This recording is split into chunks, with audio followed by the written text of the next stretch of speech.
And here they come. Oh, there's a few people coming in, and then other people coming in shortly. This is my wife, Christine is coming in.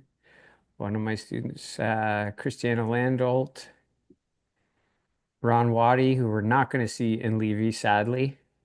Um, and I'll continue to let them in. And Sean, you could take it away. We could get started on this.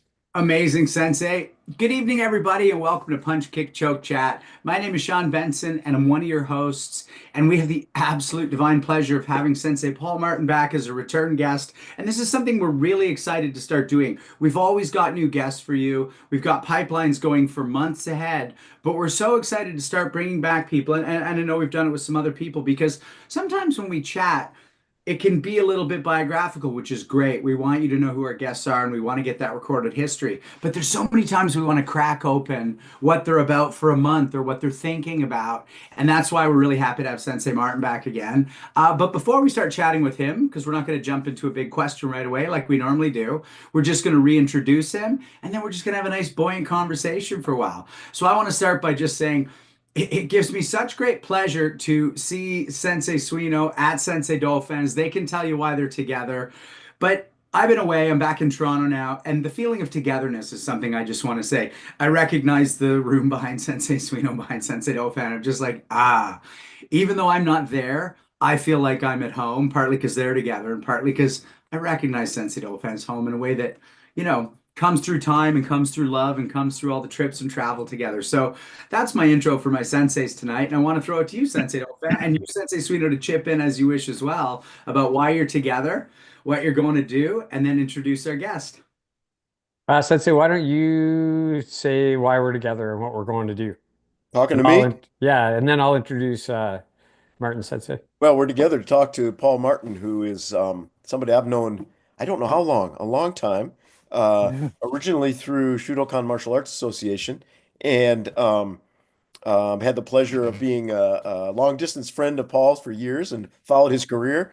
And Paul's helped us with some advisory roles at Shudokan Martial Arts. And I can't remember now how long ago it was that Randy, Paul, and I sat down and ate fried rice and drank beer. It's too long, I'm sure. What was that 3 years ago in Tokyo? More than that? Something like that. 3 years, I think. Really? Is it 3 years already? I don't Wow, know. Maybe I that's don't two. know. I'm amazing. Maybe terrible two at this years. stuff. Yeah. Yeah, yeah, man. Um, Yeah. but I will say this, and then I'll turn it over to Randy. Paul, I will be in Tokyo in July, and so I'll be reaching out to you, and hopefully I'll be there with my wife and my daughter and one of her best friends, and I'm hoping we can meet and maybe share Great. Yeah. some more food and beer. Yeah. So Looking forward to I'll it. reach out to you soon. Okay. Okay, so then now to me, and I want to say Sensei Suino's here because we're leaving tomorrow morning to go to Lévis, Quebec, where we'll be teaching martial arts to a huge room of people at one of Hanshi John Tarian's events. And if you've never been to a Hanshitarian martial arts event, you're missing out because he always has A-list people there, and he also has Sensei Suino and I there. But we're here. I'm really excited to have Martin Sensei here. Um, One of the things I liked is I didn't have to do all the research because I already had a bunch of research from the last time he was on. So I could tell you that he grew up in the East End of London, England. He was the curator in a Japanese section of the British Museum in London for 15 years. He has a master's in Asian studies from Berkeley in California. Um, he's a trustee for the NBSK. Recognized specialist by the Japanese government Ministry of Land, Infrastructure, Transport, and Tourism, where he advises various prefectures on how to promote swords and other aspects of Japanese history and culture to non-Japanese visitors. Um, he also is a martial artist. He trains in martial arts. So Sensei Martin has a fifth dan, and he's going for his sixth dan in iaido soon by the end of the year. Um, He's also a fourth dan in kendo, and he's a third dan in karate. He was actually a national team member of the English karate team and a three-time English karate champion. He's a two-time winner of the sword appraisal competition in Tokyo, the first non-Japanese to do such a thing. So we have two Caucasians on this call who both did first things in sword in Japan, because Sensei Suino won some pretty prestigious tournaments in Japan. He's also produced exhibitions, publications, DVDs, award-winning documentaries, as well as appeared on TV all over the world, um, including Stevie award-winning advert for Turkish Airlines. He's been involved in the production of various TV and big screen movies and documentaries. And then I always like to give a couple of my thoughts. The last time I didn't know Martin Sensei, so I just gave some thoughts about being a martial artist and not having ever met him, but I can't say that now because we spent a lovely day together in Japan where we were at the National Museum and he graciously took us around. And it only takes you a few minutes to be with Martin Sensei to realize what an expert he actually is. Like every single sword, every fitting, everything you went to, he could explain who made it, how they made it. Um, this aspect of swordsmanship is dying out. There's still lots of people doing this. These are some things we probably want to get into, Sean, when we're talking with him. But another thing I want to say is I got his book arrived for me about maybe 4 or 5 months ago. This is a super cool book. If you're um, a Japanese history fan or a geek on swords and Japanese, here's one of the cool things about the book. When you open it, a lot of the stuff opens up like fourfold, and you get to actually see the sword actually like the aspect ratio of the sword, which I think is super cool. There's also a nice picture of a spear in here that Suino Sensei and I stood in front of him in the museum with Martin Sensei and had our picture taken. So it was really cool to get this book, Martin Sensei, and just read. I've read through it a couple times now and see a little piece of my history with you in that book. But the last thing I want to say is for all the academics and accomplishments, um, also just a really nice, down to earth person. After we were done at the museum, Sensei Suino cut loose a bunch of the other people, and Suino Sensei, Martin Sensei, and I, we went underneath the trains were going over top of us, and we just had gyoza and fried rice and drank some beers and just geeked out as three martial arts dudes in a foreign land. And it was just so much fun, and I'm so happy and excited to have you on here again, Martin Sensei. We're gonna have such a fun chat. I know it. Well, Thank you very much. I thought you was going to tell the story about this getting told off by the security guard. It can come up. It can come up. We'll talk about that, I'm sure. well, let's dive in right there because since the last time you were on, our two co-hosts went and met you in Japan. So, talk about the experience of them being over there and what that was and get into those stories a little, if you would, Sensei Yeah, Martin. yeah, no, it's great. I mean, Suino Sensei brought a group over and we met up and we had planned to go to the Sword Museum originally, but because it was so far in advance of the schedule, when it actually come to that date, it was between exhibitions. So we just switched immediately and went to Tokyo National instead, you know. And yeah, so but I took one of your groups to the Sword Museum when it was still in Sangubashi, wasn't it? About Yeah. 12 years ago or so, yeah, And so so we have a long history. And when I was in Berkeley, I was hooked up with the group that we're in together, and I'm an advisor there, stuff like that. So yeah, I mean that was between 2010 and 12 thereabouts, when I was in Berkeley.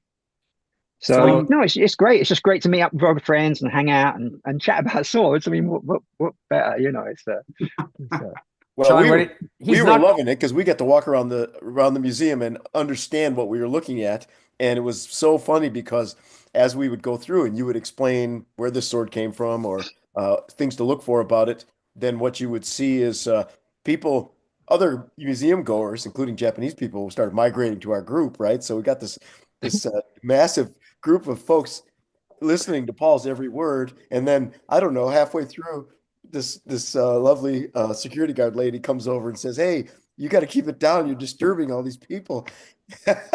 She had no idea who she was talking to. And of course, Paul, you were very, very polite, but it was the funniest thing in the world.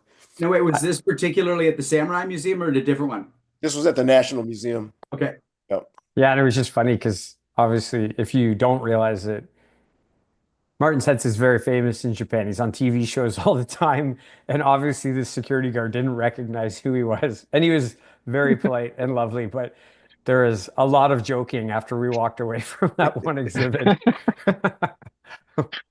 Sensei, I think yeah. the majority of people in Japan, average people, don't know who I am. It's only people who are interested in swords. Right. And you've got this huge what's called Token Nambu, which is an online game, which has increased the young ladies, the amount of young ladies. I mean, tens of thousands of young ladies are interested in these characters that have been made from famous swords, like so there's these kind of cool young guys, and so yeah, I'm kind of popular that way, maybe. But yeah, the average person doesn't know who I am, maybe. Well, break open that game because we didn't talk about that last time, and I'm sure a lot of people watching would be interested to know what that is and how they could get into that. Yeah, so it's an online game called. Well, it started off as an online game called Token Bamboo, and like I said, they take really famous swords like, that have names attached to them, and they turn them into actual characters.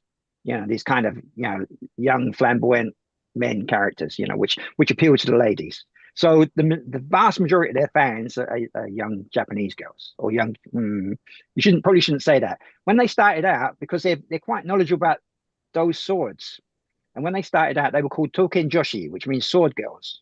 But nowadays, they've started rejecting that name as it's kind of, I don't know, sexist or whatever. It's the new generation kind of changes in attitudes. But yeah, so you don't know what to call them. So I started calling them Token Ojo-sama, which is a very polite way of saying the same thing. But then it's like you're making fun of them still. So I have to be careful about what I say all the time. So he's not known in the mainstream, Sean, but he's known with he's very popular with the young Japanese girls who are into swords. The young Japanese, the not Japanese sword girls. Yeah. But Sensei No Fan, I want to throw it to you for a sec because Sensei Suido has a longer history. But how was that for you? I mean, I know what an abs since the 90s when you and I met, the history of this world has been, almost a fetish of yours, if not an obsession. So, how did that feel to be guided by utterly one of the most masterly people in the world on this topic, if not the most? Seriously, it was a super privilege. And until we had gone out for beers, I just was like, I felt um, almost like back in my university days, like a student. Just try and take it in, try and learn as much as you can. You're in a privileged position here.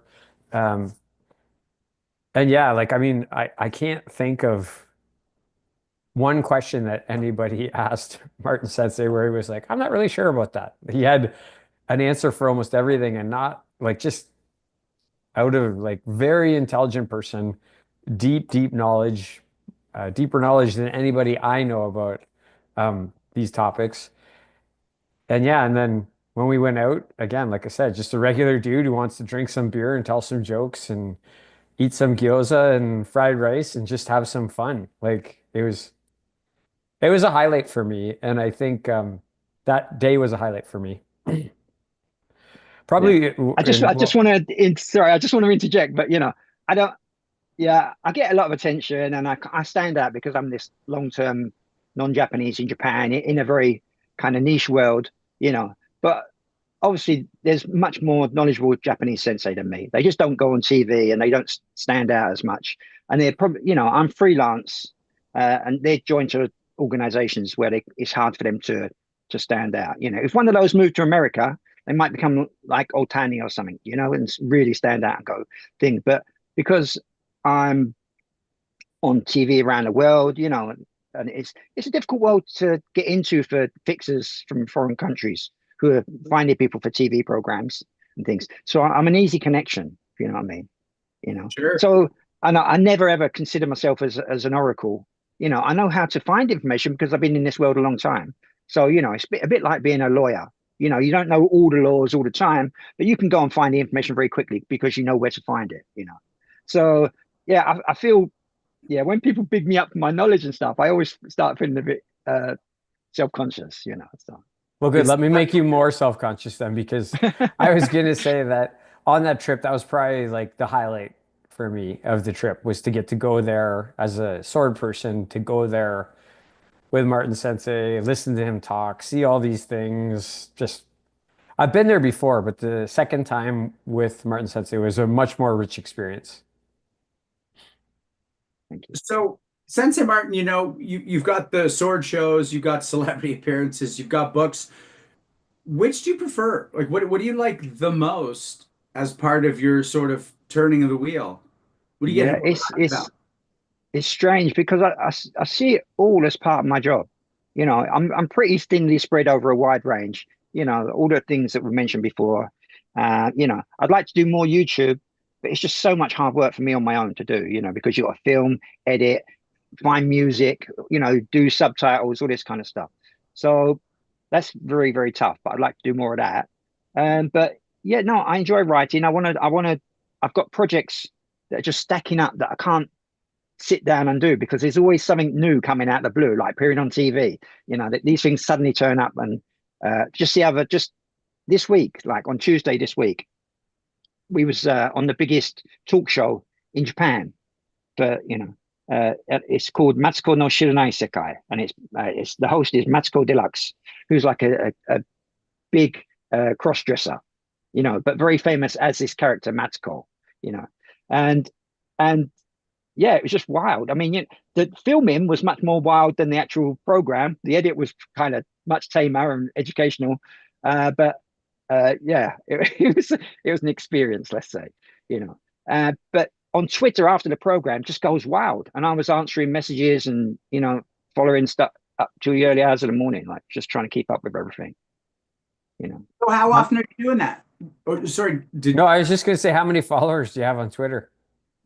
I don't have so many followers on Twitter. I got 35,000 on over 35,000 on Facebook, like. that's real? But yeah, yeah. That's real. So how often are you doing this? And what do you attribute? I mean, we in North America don't quite have that attraction or attachment to the sword in the same way. Mm, So is that just deeply cultural, or is there something current that's making? Because you even asked before the show started about, am I involved in Shogun at all? And that show did beautifully well. I mean, it was a wonderful mm, show, but that attracted a lot of non-Japanophiles, I right. noticed. Mm. So, But how often are mm. you doing these appearances, and what do you attribute you getting these calls out of the blue to be on these super popular shows? Well, like I said, I'm very well known as a foreign sword specialist. Non that's kind of rare. So so recently, I think COVID changed the whole scope of things because before COVID, I was getting calls from abroad, and there was, Discovery Channel, History Channel, we're always making samurai things or sword things, things like this. But during that period, everything stopped, and it hasn't really kickstarted again. But in that period, I've started doing a lot more Japanese TV, and I seem to be on Japanese TV quite regular at the moment. And so do you think that's really just a Japanese will always love the sword? Oh, absolutely. Yeah. Yeah. Yeah, absolutely. The craft has peaks and troughs, so the end of the Meiji period or start of the Meiji period, there was a trough, and there was lots of outwork craftsmen, but then it picked up again in the early 1930s with the Asian expansion, and then it dipped down again after the war, and there was a collecting boom once sword making and swords, became popular again. At the moment, we're in a bit of a trough. There's a real lack of craftsmen, particularly in crafts that you might not immediately think of, because everyone imagines a swordsmith smashing the steel and the sparks everywhere. But you've also got the scabbard makers and the habaki makers, the collar that goes at the base of the blade, and you've got the handle wrappers, the lacquerers, and all these other the people that make the fittings, all these other crafts, you know. But at the moment, there's a real lack of scabbard makers and habaki makers. Now, those craftsmen also make those for old swords, not just new swords. So if those crafts disappear, not only does the new craft suffer, but the preservation of the old sword suffers as well. You know, so it's very complex, and also the price of charcoal. The price of charcoal has gone up 5 times since the Great Earthquake in 2011. And that price affects all swordsmiths equally. So well, I say all swordsmiths equally. The price is equal, but the master swordsmiths, they're making a fair amount of money, so they can get by. But the young swordsmith, when the price goes up for them, it's not good. It makes it much more difficult for them. And there's a thing called biomass as well, which I don't really understand. I think it's for power and things like this. But they're reserving huge swatches of pine trees for biomass. So that makes even less pine trees available for making charcoal for swords and this. So it's a very complex situation. It's not just a matter of saying, "Oh, let them make more swords," because they can only make 2 long swords per month or 3 short swords per month at the moment by law. And people say, "Let them make more swords." Well, even if you let them make more swords, you got to find customers. You've got to create a demand. Right. Stuff, Well, that's actually what I was just going to ask while you were discussing this is who's buying these swords? I mean, we are in a niche world, but who's buying these of your average sword? So you've got 2 main worlds. You've got the world that focuses mostly on art swords. And when I say art swords, it doesn't mean that they're functional. They're completely functional, but they're based on historical type swords and trying to recreate canon and different schools and different, not so much different smiths, but particular schools and periods, because at the same time, you want to also put in your own originality so that in 200 years' time, when somebody appraises your sword, they can do so without looking at the inscription on the tag. So there's that aspect, but then there's also the martial arts world as well, because you can use blunt training swords in Japan, alloy blades, but you can't use steel swords, basic steel swords. They have to be made from traditional methods and traditional materials, right? Which is kind of unclear, suitably unclear, So, but it means that no Western steels, pretty much. Right. So but there's a definite market for sharp swords in Japan. Nobody in Japan uses Chinese replicas to do martial arts. They all use real Shinken, traditionally produced Japanese swords and things like this. So the mass production of Japanese style swords outside Japan actually does affect the economy of young smiths in Japan. Because some of those prices are getting quite high of these production swords outside Japan, whereas you could get a traditionally made sword by a licensed smith in Japan for relatively the same price, And if you're doing traditional martial arts, you might want to try and get a real Japanese sword rather than something that's, essentially a replica. Mm-hmm. Yeah, Paul, what do you think of the iaido market, right? I know Igarashi-san is super busy over at Nosudo, right? He is selling alloy practice swords like crazy. Yeah. You think that's affecting the market as well? No, I think that practice swords, have their place. Because when you're at big seminars in Japan, it can be dangerous if everyone's using Shinken, right? So and beginners to training and martial arts, you don't want to have them with a Shinken straight away. I mean, I'm not adverse to it, but but it's good to train with a sword first. But the quality of Noshido Igarashi-san is so high; it's really, really good, and and the standard is good and consistency, So I think that his, there's also Tozando as well, and there's other places, but the Japanese standard of production, is not just what they say about Japanese stuff. It's just not the surface; it's the back of it as well. It's the bits you can't see is where the quality is. Yeah, it's interesting. I've had 3 Tozando swords, and they're all like functioning. Like one's 30 years old and it's still like, besides me beating it up and being rude to it, it's just great. It's fine. I actually wanted to go around the horn on that one concept though, and we'll end with you, Sensei Suino. But Sensei Daofan, will swords always be a part of Japanese culture, and why? Oh man, I would say yes. That's like asking a Canadian, like, you know, is uh is hockey and maple syrup always going to be a part, and a maple leaf going to be part of our culture, and why? Because yes, because these are formative images and things that culture and society formed around. And I think in Japan, like it's way deeper than a maple leaf. Like the culture around sword might have sprung up more. Did the culture spring up around the sword, or did the sword spring up around the culture? It'd be really hard to answer those questions either way. I hope it always is, and I can't see it not. Yeah, no, Sorry, Sensei Martin, please.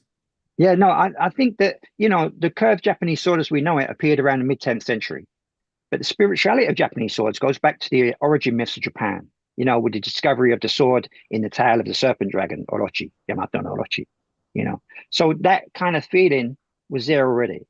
So my own personal theory is because you have the Jomon and the Yayoi period, so you have steel swords appear, but before that there were bronze swords and bronze mirrors, and these Magatama jewels. So the Imperial Regalia has the Magatama jewels, the bronze mirror, and what's called the Kusanagi no Tsurugi ken, like sword, like.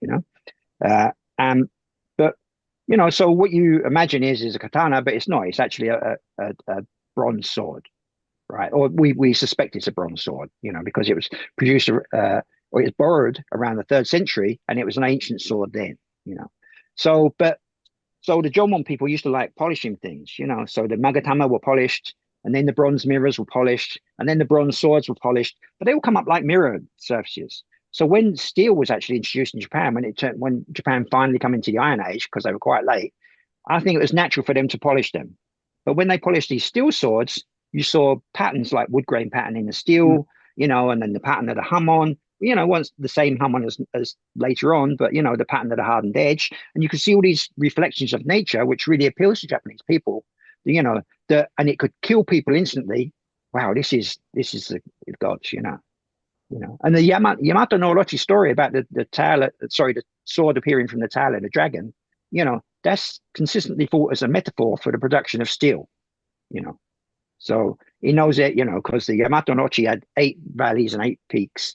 So that's with trees coming out of his back. So this is like a mountain range where you would probably find good sand iron. And then they smelt that sand iron, the red eyes of the dragon and the fiery stuff and all this. And then from the end of it, this sword is born. So before I go to you, Sensei Suino, I actually want to ask you about that Japanese culture and the loving the reflections of nature. I'm very much into watches, and Grand Seiko is a watch company that whenever they release their dials, it's always from the Japan studio that the dial's always a descriptor of some version of nature around the studio. Why is that such an inherent part of Japanese culture, do you think? Yeah, because beauty is an essential part of Japanese culture. This is the great misconception for everybody in the West. Why don't Japanese, if they had modern steel back then, they would have used modern steel swords. They have modern steel now, but they don't make swords out of modern steel. Things have to be beautiful. Not just. I mean, for example, the Mitsubishi Zero fighter is a very beautiful plane. It's very functional as well, but it had to be a very beautiful plane as well. And it's just this this appreciation of beauty and art, and the samurai armor as well. It's very flamboyant at times. You get plain versions as well for the guys at the front, but the guys at the back, it made them stand out. It makes them a target. But if they die in it, it's their death shroud. So they would spare no expense on it. Have these amazing armors made, and if they died in it, you knew who they were straight away, and things, and they look good. you know, it's like the end of the dragon. I'll be too busy looking good. I won't even notice. Sensei Suino, so I want to go to you with those 2 ideas. One is, will a sword always be a part of Japan? And when Sensei Dofan talked about like the hockey and the maple leaf, that's right. But if I think of hockey, that's a commercially driven venture. Whereas, in my times in Japan, I haven't seen swords being commercially driven that way. But also, why is that natural beauty such an inherent part of the design aesthetics?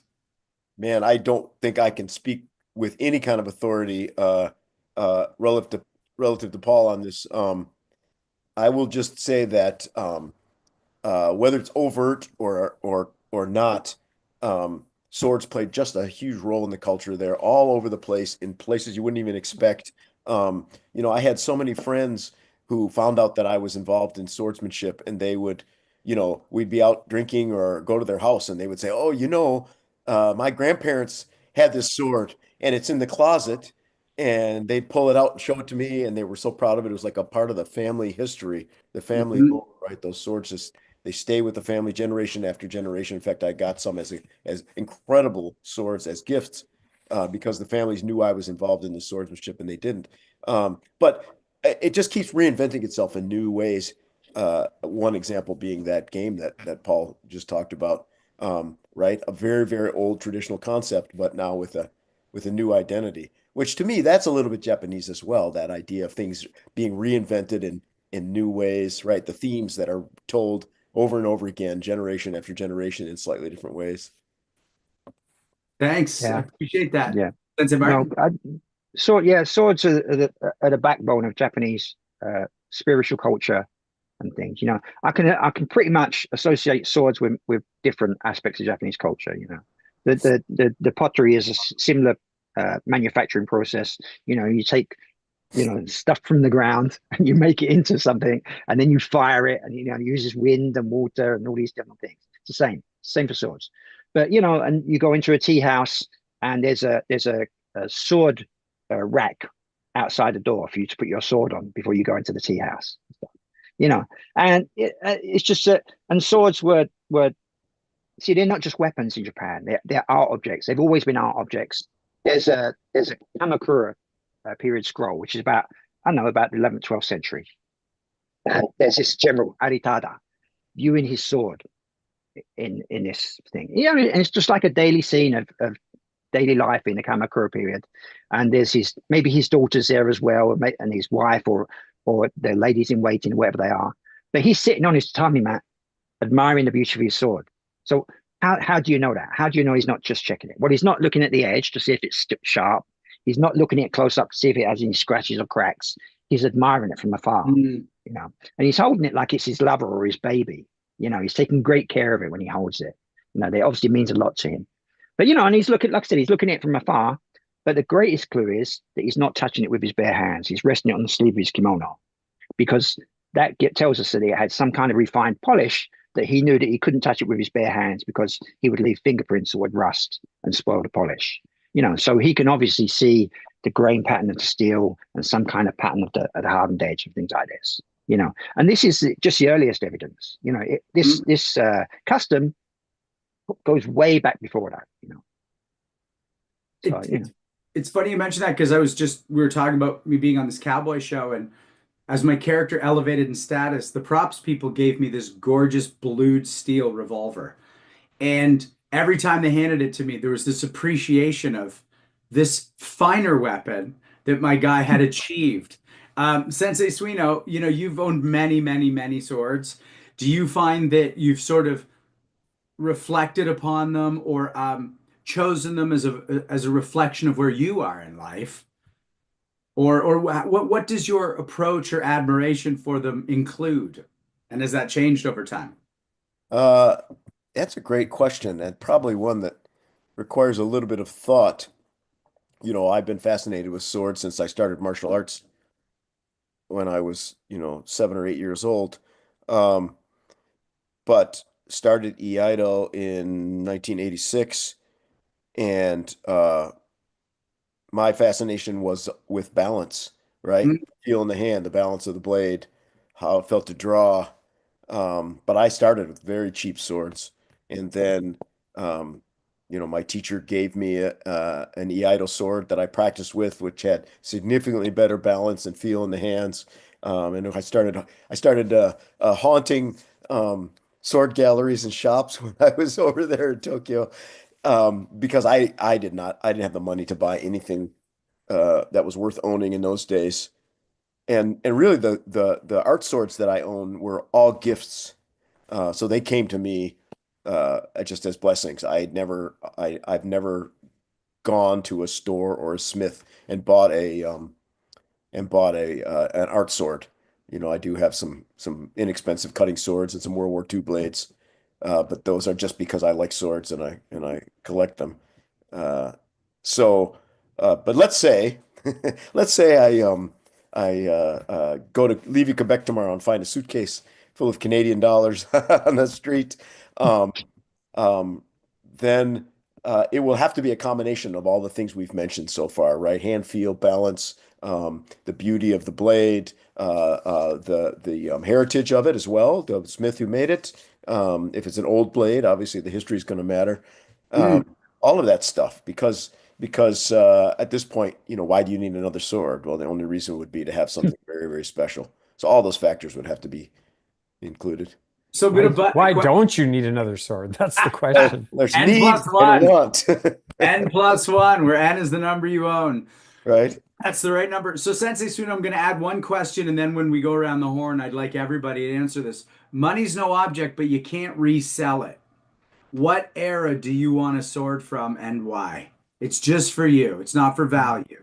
Uh, I think um, uh, honestly, I don't want to own a really important historical blade. I want them to be in a gallery, museum. But there are some smiths. Uh, uh, oh my gosh, I'm having an Alzheimer's moment. But there's some smiths that are doing amazing work right now, and so I think what I would want, if money's no object, is one of the top smiths who I could meet, have a conversation with, find out what his thoughts are, maybe share some of my thoughts, and kind of go through that whole process with him. That would be because then the thing would have a whole nother layer of meaning, right?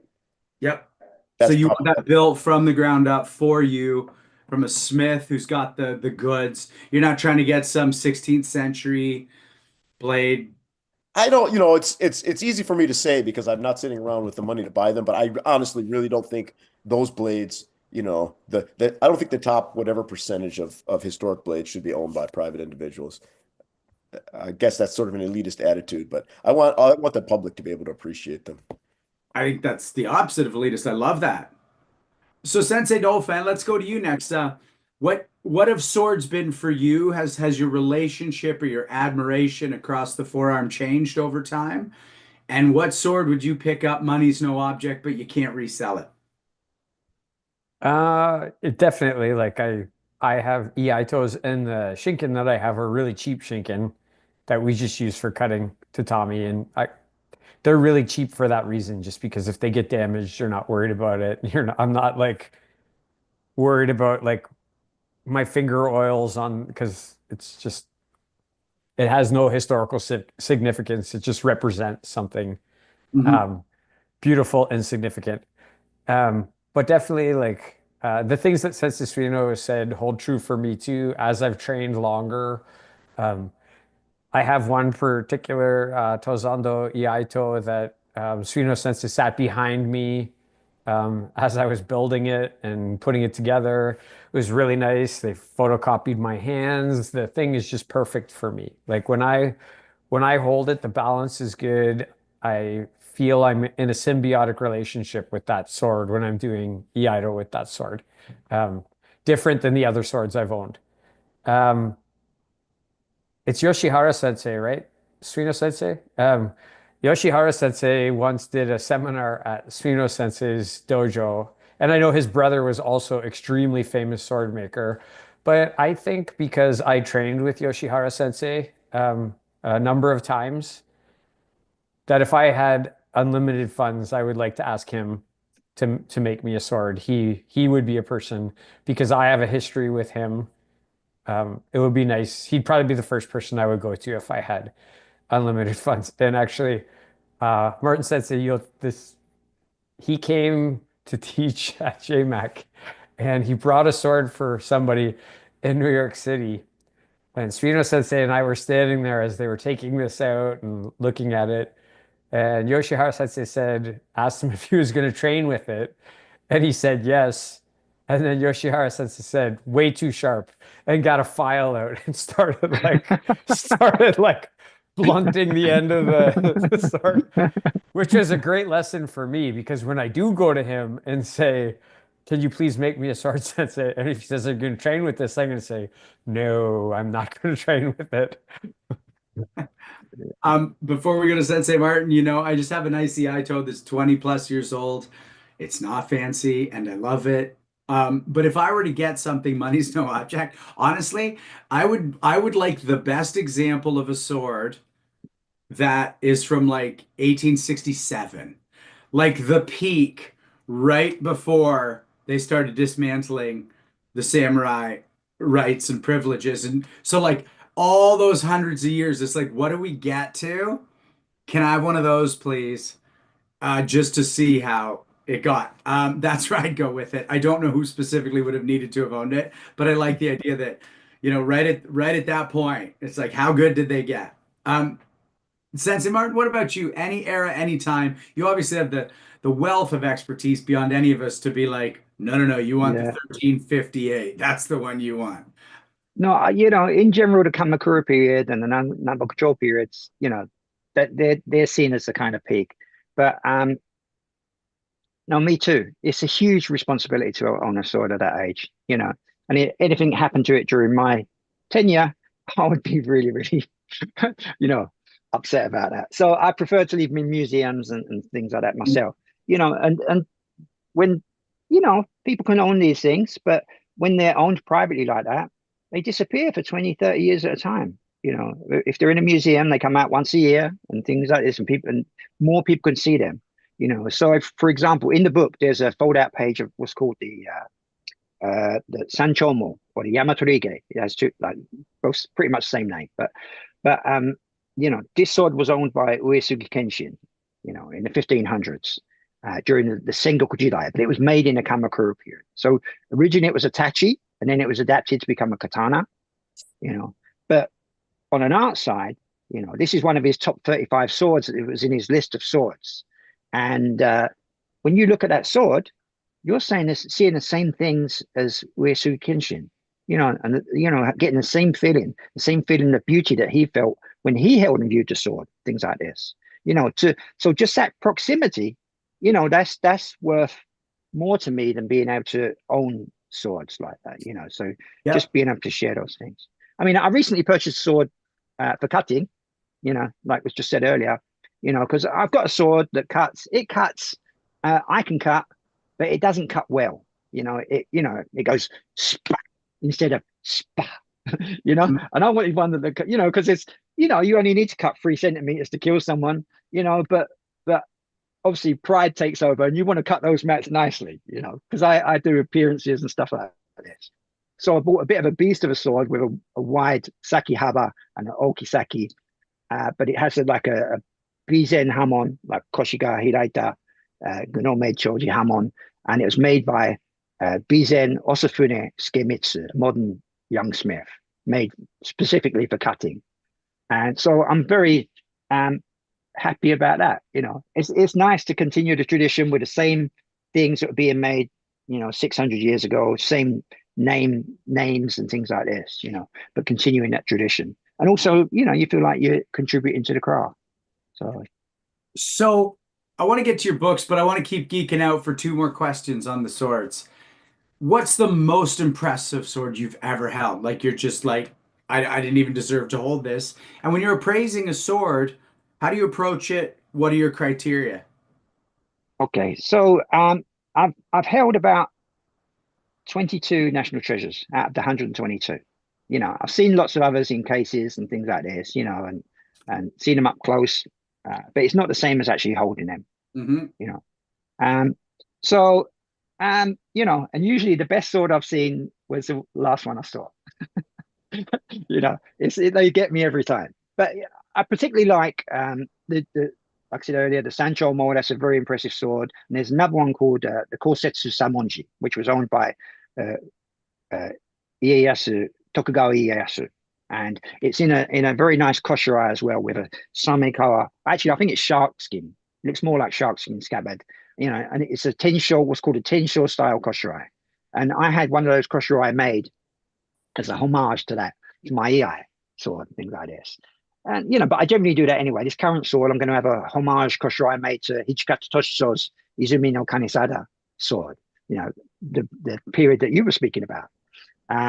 But yeah, so yeah, So anyway, going back to getting off subject a bit. So going back to the appraisal of swords. So the shape of swords changes from period to period. So you start off with straight swords that were introduced from the Asian continent and then reproduced within Japan. Then there's like transitional swords in between, and you have the perfected curved sword around the late Heian, early Kamakura period.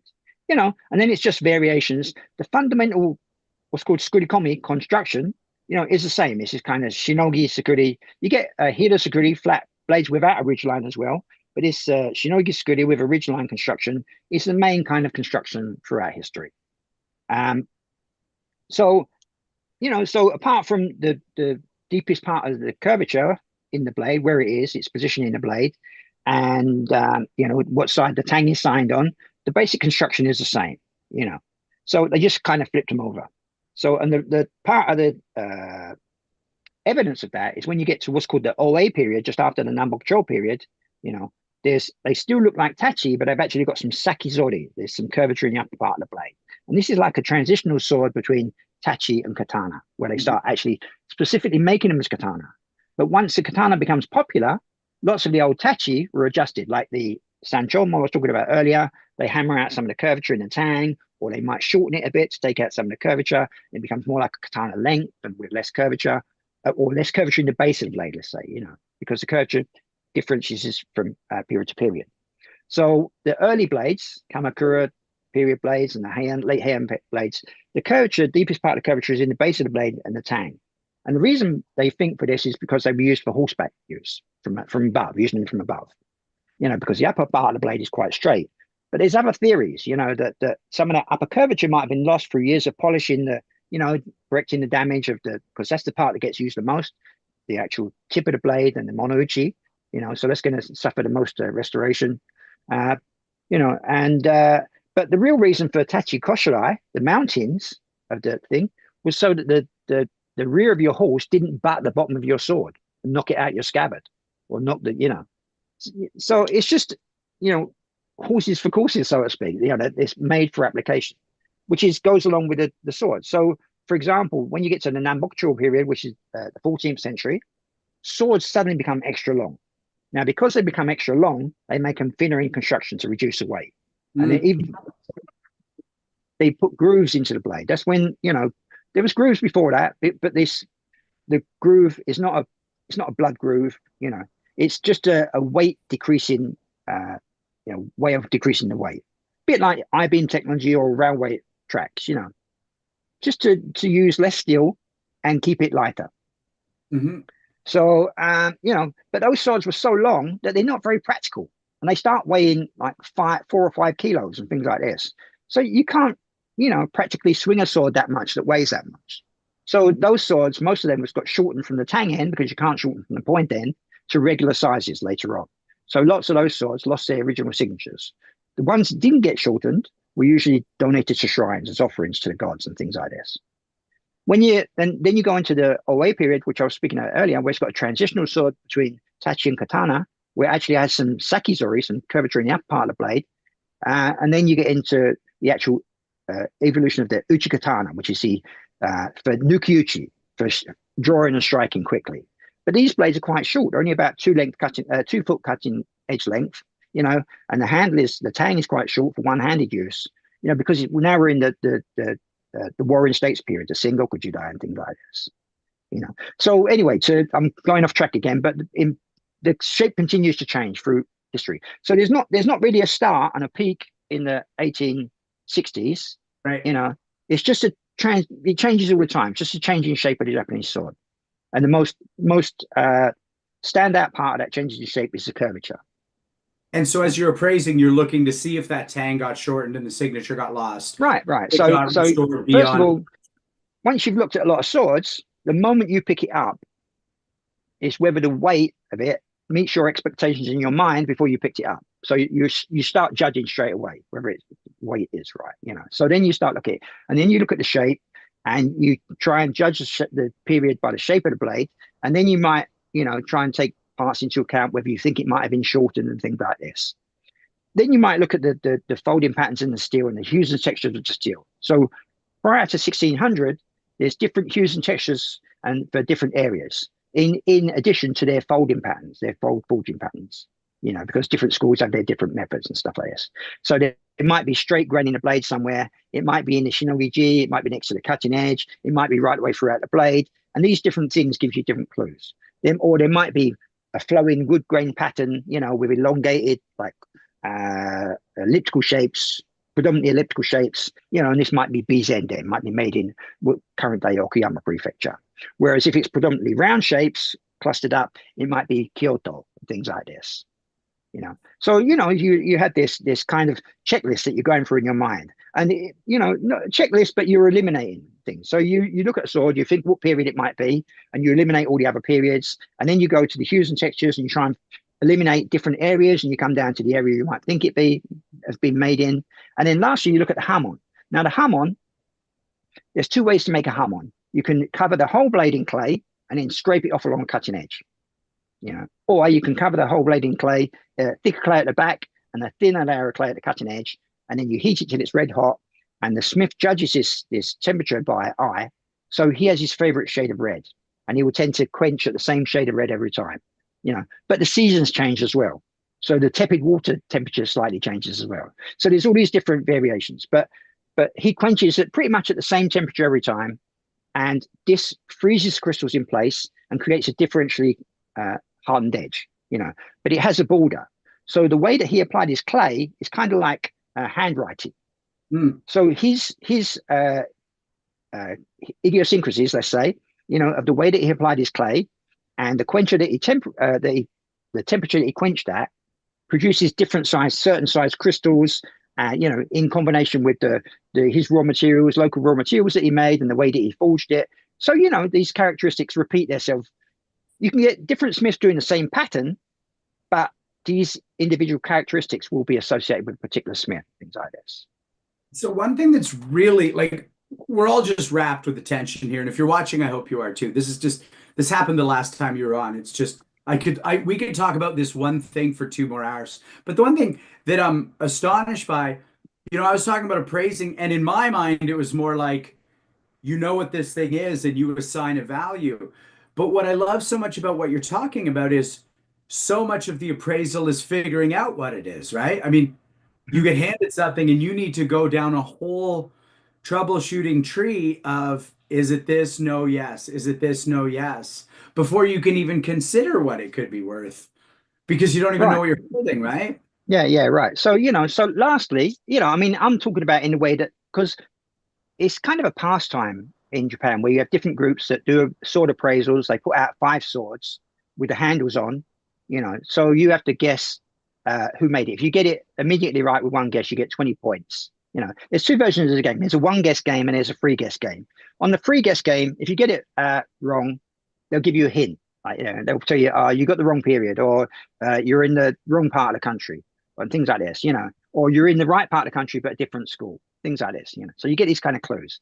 So the next guess, you get 15 points. The next guess, you get 10 points if you get it right, or a brother smith or a student or a teacher and things like this, So, so whoever gets the most points at the end of doing their guesses, it becomes kind of the winner, Mm-hmm. But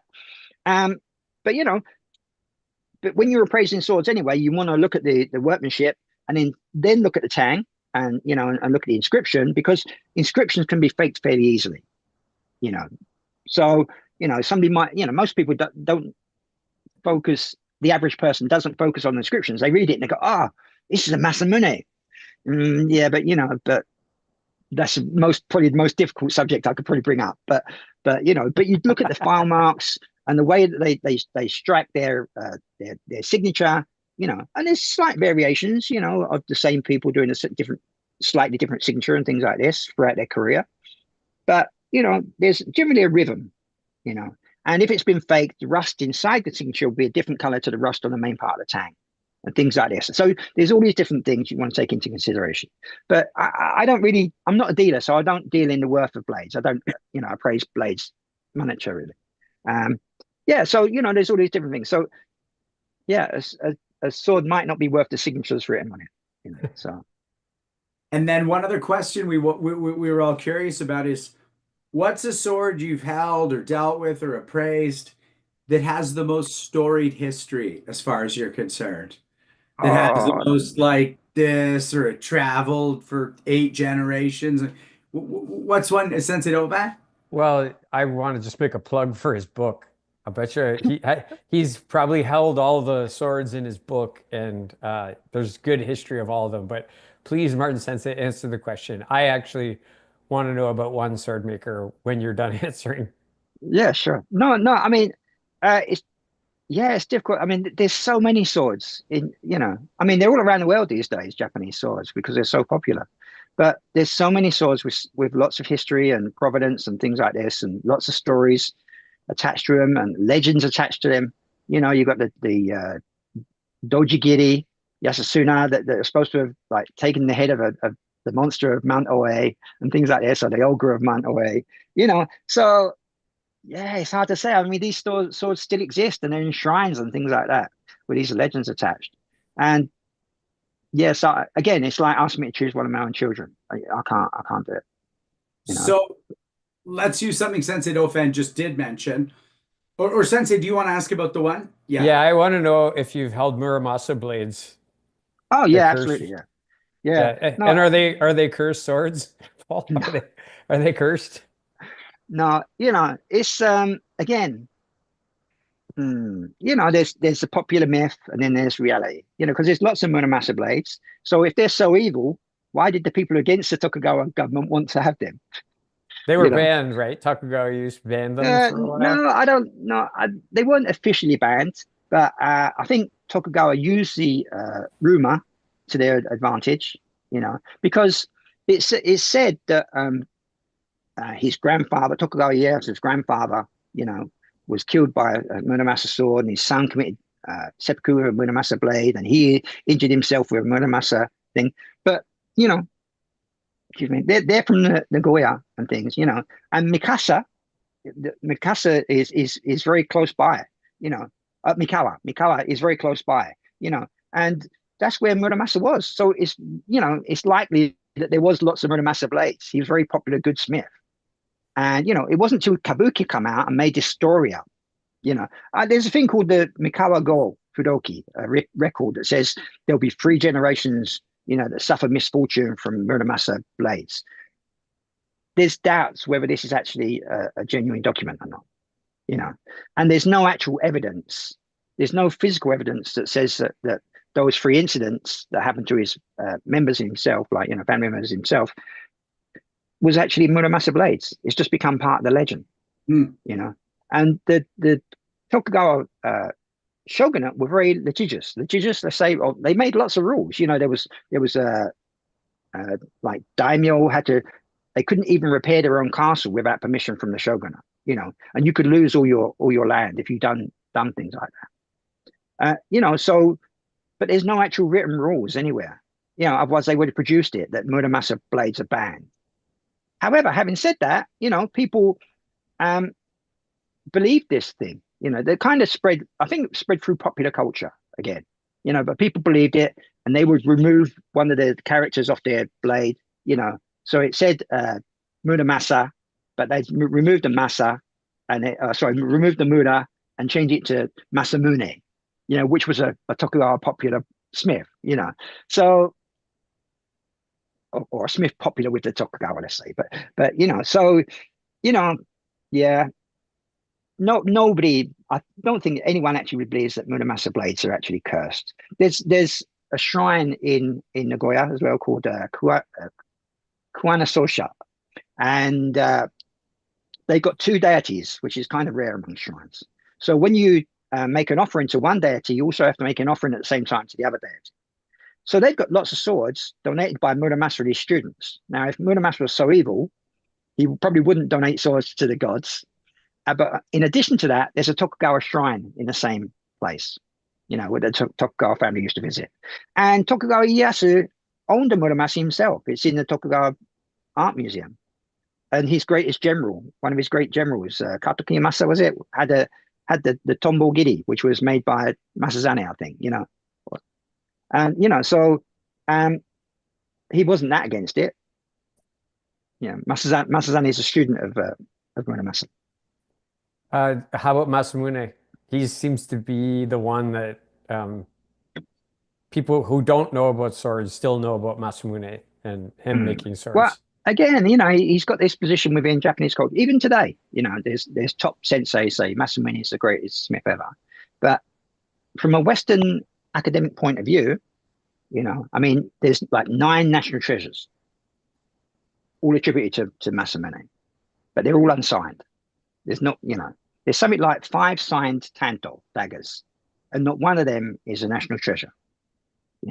And the signatures, again, there's variation in signatures, but the signatures don't match particularly, right, So it's difficult. It's not for me to, to denounce Japanese popular art history and things like that. But from a Western perspective, it's like judging all the Rembrandts from a few miniatures and stuff.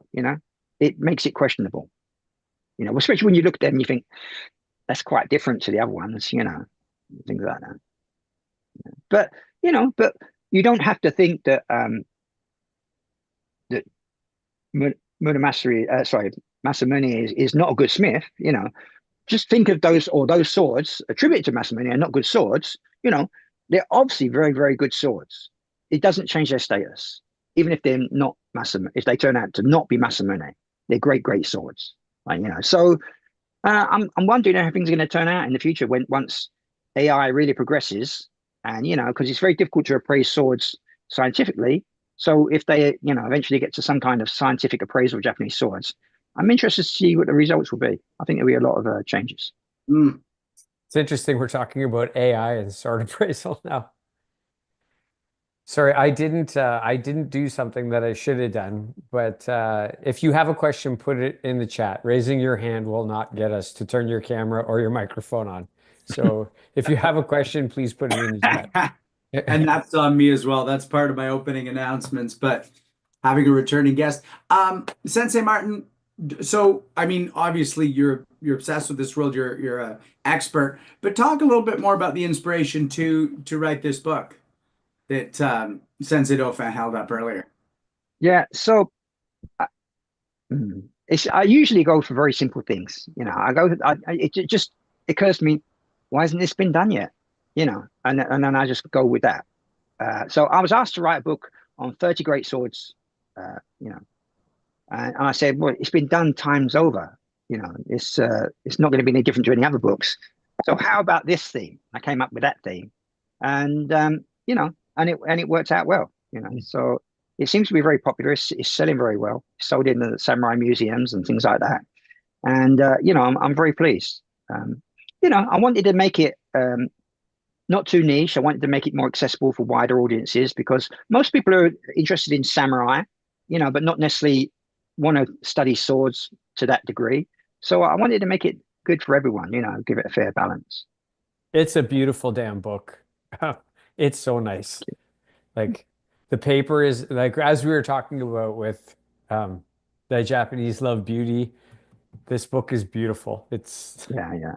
It's so nice. The pictures, the history, Yeah. the paper quality, the cover, the size of No, it. It's so they've done an nice. excellent job. They drove me mad sometimes because I wanted to blow things up, and they were like, "No, you can only go to 300 dpi." And so I was kind of frustrated sometimes, but I get it. So Uh, you can see, Sean, I'm like it, yep.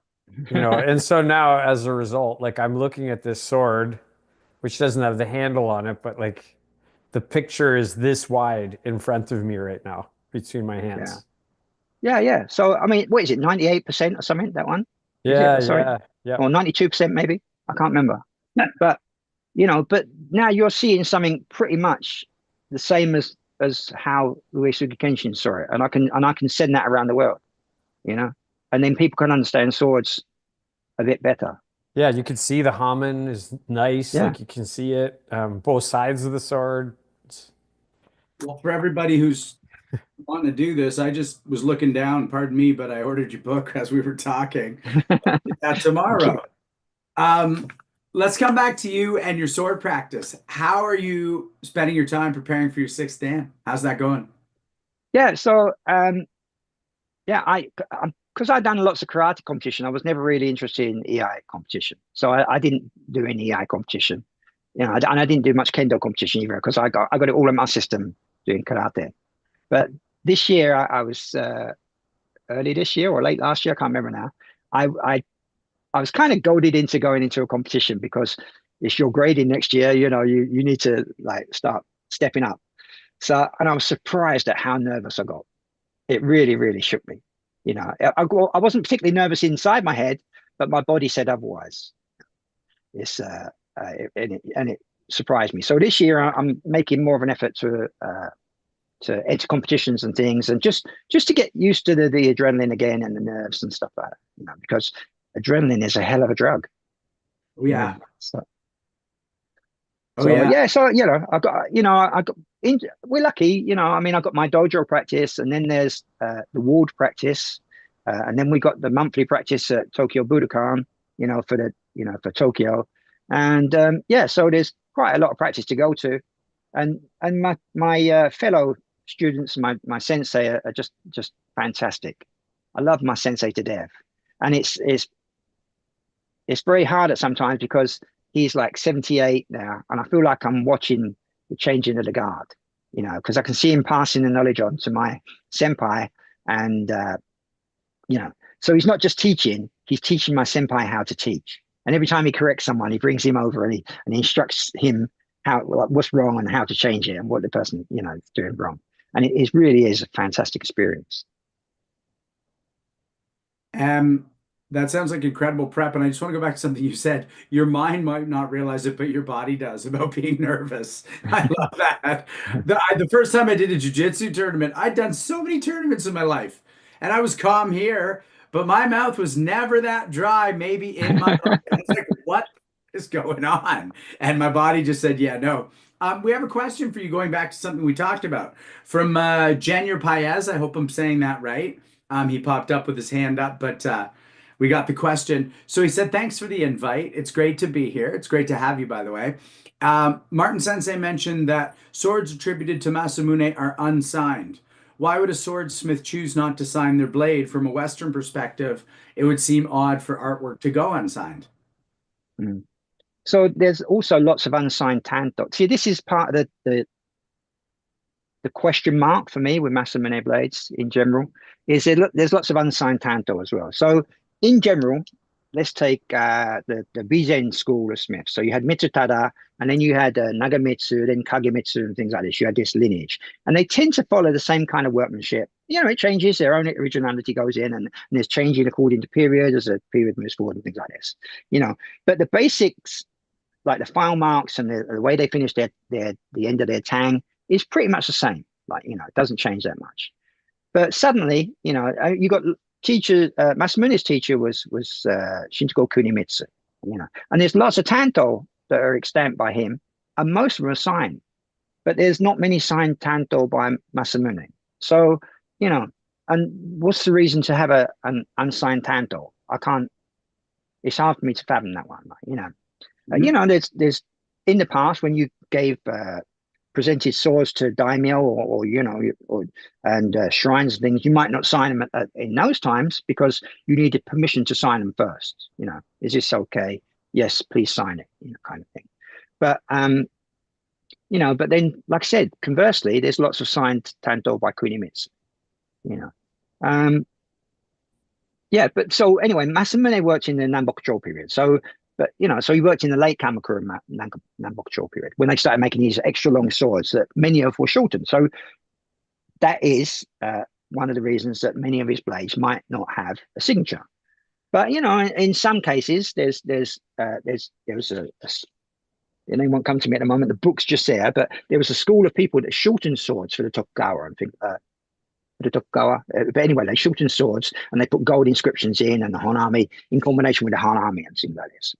And but sometimes the Hamon still stops at the Hamachi, instead of continuing into the Tang like a shortened sword, and it's an unsigned blade attributed to Masamune and things like this. So I think that when Masamune really became popular and the Tokugawa government they didn't have any lands to give away anymore, so they give away this sword. This is a Masamune sword. It's the greatest smith of all the land, and it's been appraised by our in-house appraisers as being by him with a gold inscription and stuff. And, so I have this sword, and these things were passed around among the elites as gifts and things, so. I mean, who's going to argue? Right. Is there anything you want to make sure we touch on? Is there anything you want to talk about before we, gently go into that evening? No, I mean, you can ask me anything really. What haven't we talked about really? Talked about the state of the craft and how it's adversely affected. We talked about appraisal and things and modern and ancient myths. Paul, how about a few questions that kind of to bring us into the current day a little bit and more practical? Yeah, sure. Um, So there are still a lot of Japanese swords of widely varying qualities being sold on the internet, etc. Uh, Mhm. I'm a voyeur for Japanese property prices. Hmm. And the last few years, I've noticed outside of Tokyo that Japanese homes and land have become incredibly inexpensive. Is there any similar trend happening with Japanese swords for those people that might want to take this opportunity to No, collect? no, I think that Japanese swords have been relatively inexpensive for the longest time. You Mm, know, it's yeah. Thank you for this question. It's something I would like to talk about. Yeah, because they're not, like I said, they're mostly recognized as weapons in the West. So when people want to complain, because I don't mean to troll people, but I put things online, and it just creates such a furor. It's just one statement, one question, or one request. You know, mm, Japanese samurai only use real Japanese swords, right? So that what I'm trying to say is they didn't use Chinese and Korean replicas. You know, and so please support the true craft, right? To me, it's quite simple. But I've got people calling me an idiot, calling me a moron. What else would they use? Things like this. But well, they imported the gun, they imported lots of different things. But they kept swords. It's one of the things that they kept. And again, because they're cultural objects, they're not just mere weapons. They're art. They've got a spiritual meaning. It's imbued with their gods. The spirit of the maker. All these different things. So it's a brand as well. So local smiths and things like this, famous smiths. So anyway, it's very complex. You can't explain it all in one sentence. So, but anyway, so I'd like to introduce Japanese swords to the proper art world, to the real art world. You know, the Banksies and the Damien Hirsts and all these other artists and things like this, because Japanese swords are art and they always have been. All right, yeah, they are a weapon. They can be used as a weapon. They were never the primary weapon. There was always much more effective weapons. The most effective weapons are the best ones that you can use furthest away, bows and arrows. Even throwing stones come before swords. You know, so anyway, so I'd like the modern world. So some people get upset because I'd like to raise the prices of swords in general, so they get, well, we won't be able to afford them. Well, they was always for the elite anyway. You can't afford a Rembrandt, you can't afford a Picasso anyway, but you might not be able to afford a Banksy or a Damien Hirst, but people are buying them. So the people at the top should get good money, right? There'll always be starving artists. If you get in early and get a starving artist work early on, you can get a good bargain. That's never going to change. So there'll always be affordable swords, you know. But the top end, until recently, the top end was like 5 million yen, right? So what's that, about $35,000 at the moment, current exchange rate, right? But that's five people. That's the people that make the steel, the swordsmith, the polisher, the habaki maker, the scabbard maker. So he's not getting $35,000 per sword, you know. But recently, Ono Yoshimitsu started, well, not just him, but the prices are going up in general. There's more and more smiths started suddenly doing 5 million yen per sword. And then recently, Ono Yoshimitsu's Sushimono, or facsimile of the Sanchomo, suddenly went for, started selling at 100,000 or 10 million yen. So what's that, $75,000 or so, and and Tozando was selling one. Tozando was selling swords as well, and they had it up for 30 million yen, and they sold one for 10 million yen and stuff. But these are the top of the craft. They've been underpriced for so long. I mean, they had a standard, since the Japanese bubble, the price didn't change for about 30, 40 years, And so anyway, so one of my ideas is that the reason that the Japanese, the art world proper, let's say, doesn't recognize Japanese swords is one, they're quite difficult. They're abstract. It's abstract art, blade. It's hamon. There's lots of terminology. They don't understand it. It's sharp. There's lots of things to put them off.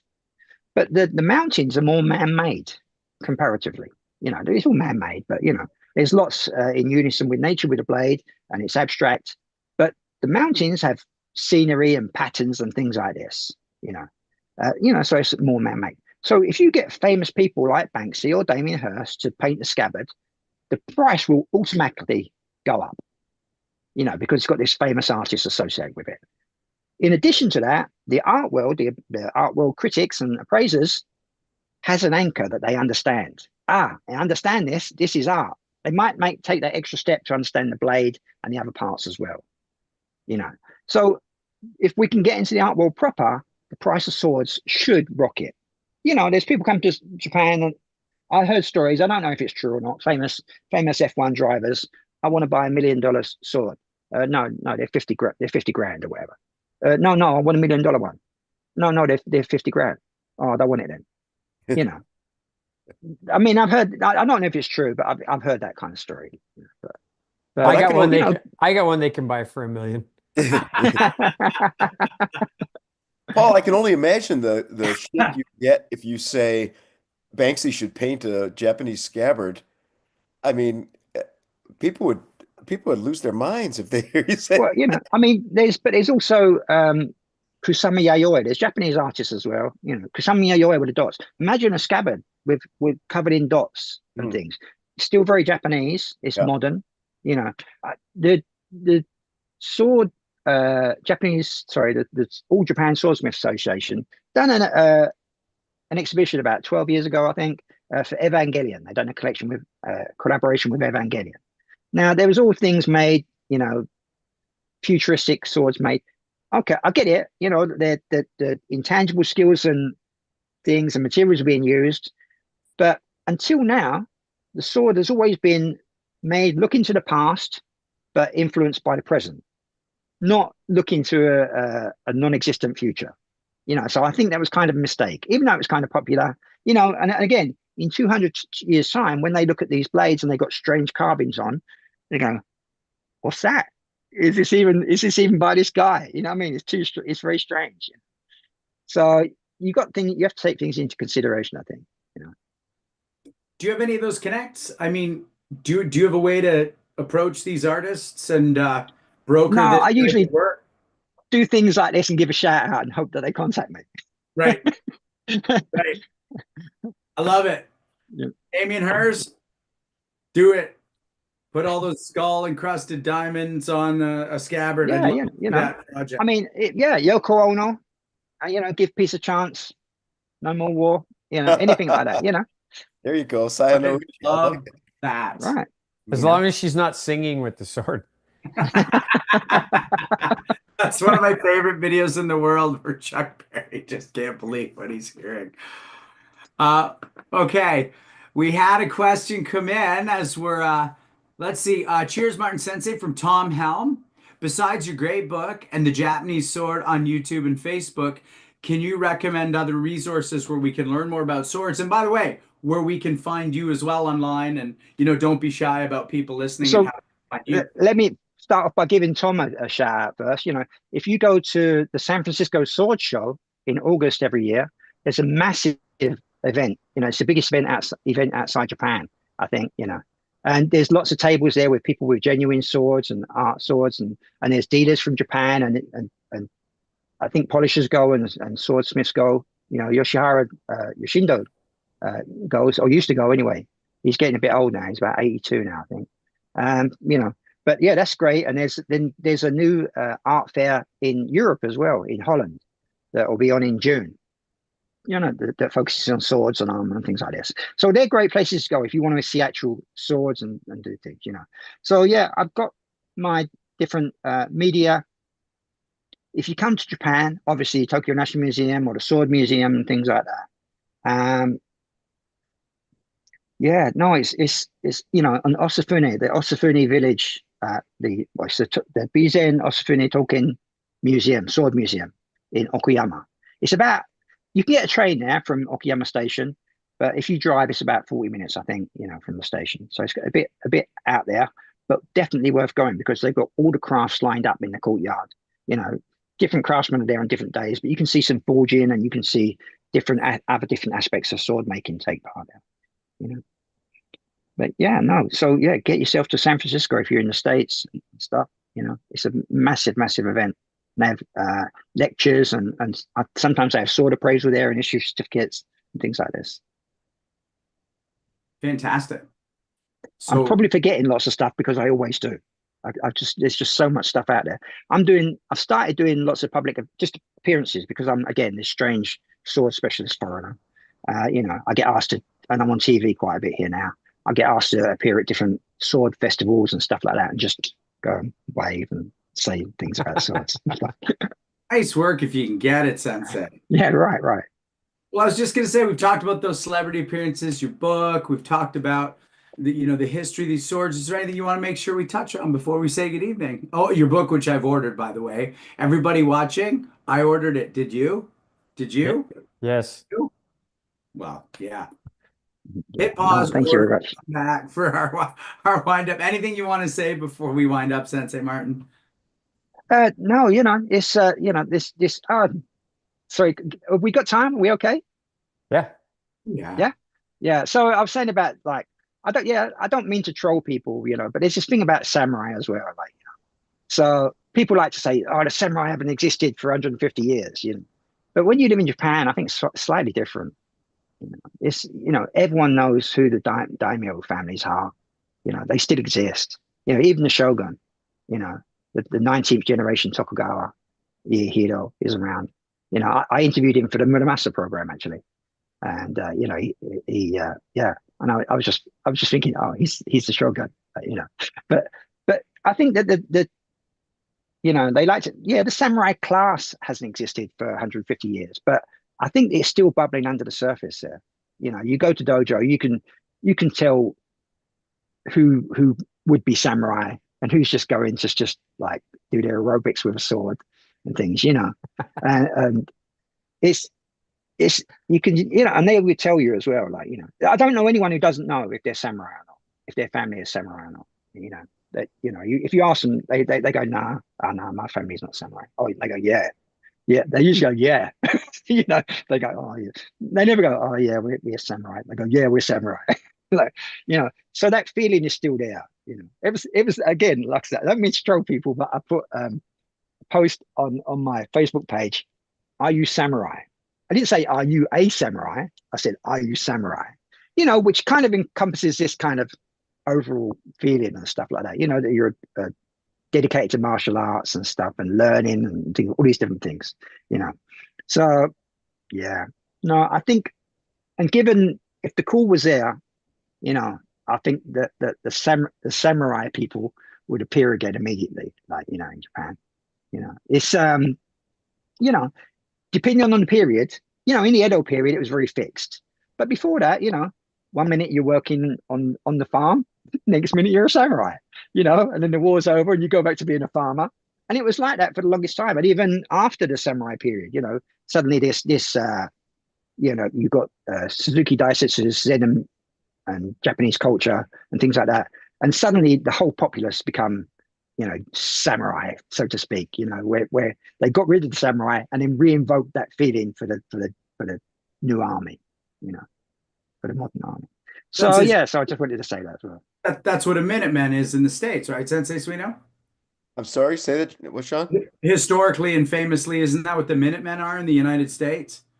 That was the idea, right? That you were an ordinary person until you were called upon to do battle. Yeah. 1 minute your hoe went down and your weapon, your musket came up. I might have that wrong, but I remember a friend in the States telling me that was the whole idea was. Yeah, and there's this modern concept that's been maybe looked down upon a little bit of the militia, right? In the States, we have folks who take that more seriously than others. Sure. Mm-hmm. Interesting. Very interesting blend of that classical and the modern, right? Yep. Who would be it classically and who would adopt it modernly? Yeah, no. So in the book, like, the Sanada Yukimori sword, I borrowed that directly from a descendant of him, and I asked her to borrow the Honda Tadakatsu armor because there's other swords in there, but I got turned down. And it's you're treading a fine line, because yeah, but I generally get through it. Nice. Well, speaking of swords, you gentlemen are going to do a little bit of that in Levi, is that correct? And you're going to go get your sixth dan in a reasonable period of time. With iaido rather than Shinken, but we'll be helping people. We can bring a couple of Shinkens. That's it. in that room, it could be funny and dangerous.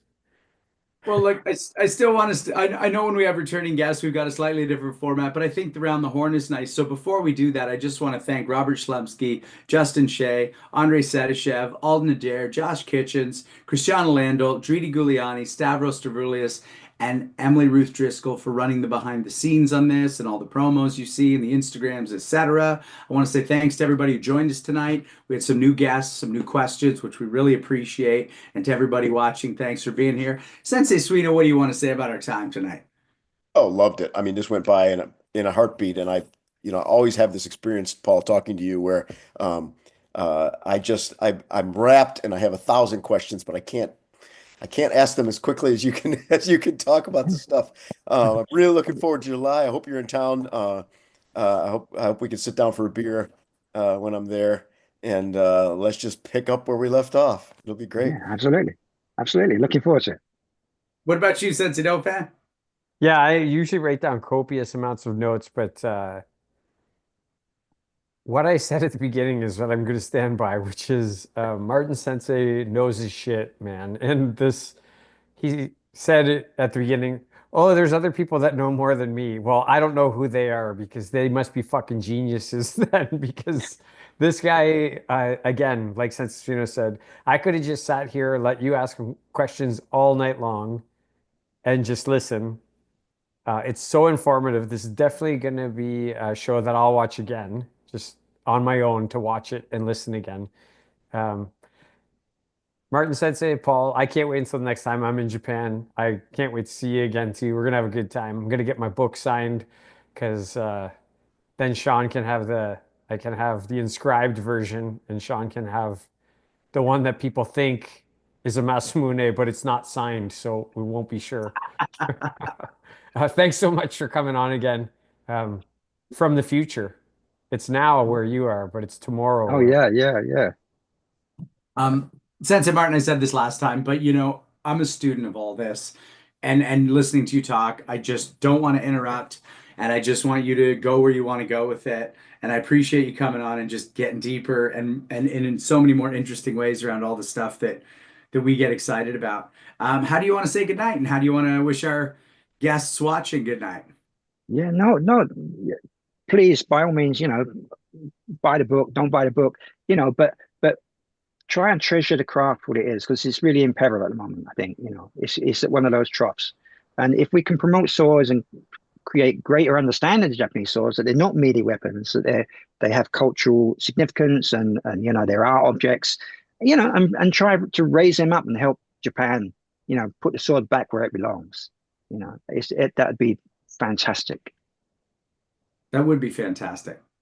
And I We'll look do forward it. to beers with everyone in Tokyo.